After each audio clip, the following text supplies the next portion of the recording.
এবারের রাজনৈতিক অঙ্গনে আবারও আলোচনার কেন্দ্রবিন্দুতে উঠে এসেছে সংখ্যানুপাতিক প্রতিনিধিত্বমূলক পিআর বা প্রপোর্শনাল রিপ্রেজেন্টেশন পদ্ধতি।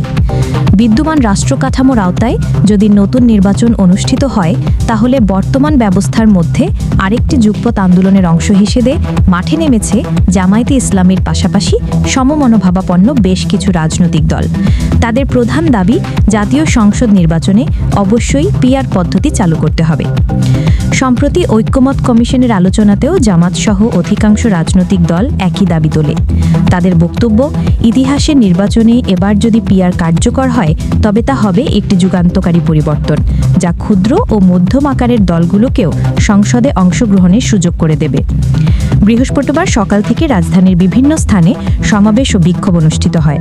দুপুর 2টায় বায়তুল মোকাররমের উত্তর গেট থেকে ইসলামী আন্দোলন বাংলাদেশ মিছিল বের করে।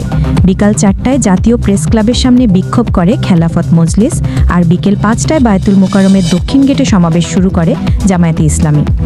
সেখানে পিআর পদ্ধতির যৌক্তিকতা তুলে ধরে বক্তব্য রাখেন দলটির কেন্দ্রীয় নেতারা।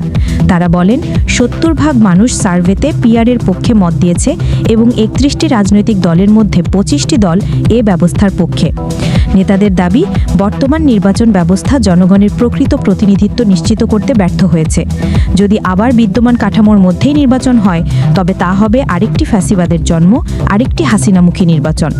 পিআর পদ্ধতি চালু হলে ক্ষুদ্র দলগুলোর অংশগ্রহণ নিশ্চিত হবে, সংসদে ভারসাম্য তৈরি হবে আর ন্যায়সঙ্গত পরিবেশ প্রতিষ্ঠিত হবে। তারা সরকারের প্রতি আহ্বান জানিয়ে বলেন, সুষ্ঠু নির্বাচন নিশ্চিত করতে প্রয়োজনীয় লেভেল প্লেয়িং ফিল্ড তৈরি করতে হবে। জনগণ আওয়ামী স্টাইল বা ইসরায়েলি ধাঁচের কোনো নির্বাচন আর মেনে নেবে না।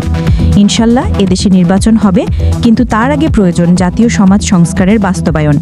এ সময় বক্তারা আরও হুঁশিয়ারি দিয়ে বলেন, দাবি উপেক্ষা করা হলে জনগণ রাজপথে অবস্থান নিয়ে অন্তর্বর্তীকালীন সরকারকে কঠোরভাবে বার্তা দেবে। বিশ্লেষকদের মতে, জামাতসহ সমমনোভাবাপন্ন দলের এই আন্দোলন কেবল একটি রাজনৈতিক চাপ সৃষ্টির কৌশল নয়, বরং দেশের রাজনীতিতে নতুন এক সমীকরণের ইঙ্গিত দিচ্ছে। সুমাইয়া জান্নাত, জিএম টেলিভিশন। চোখ রাখুন জিএম টেলিভিশনের ফেসবুক পেজ ও ইউটিউব চ্যানেলে। সত্যের সন্ধানে সবার আগে জিএম টেলিভিশনের সাথেই থাকুন।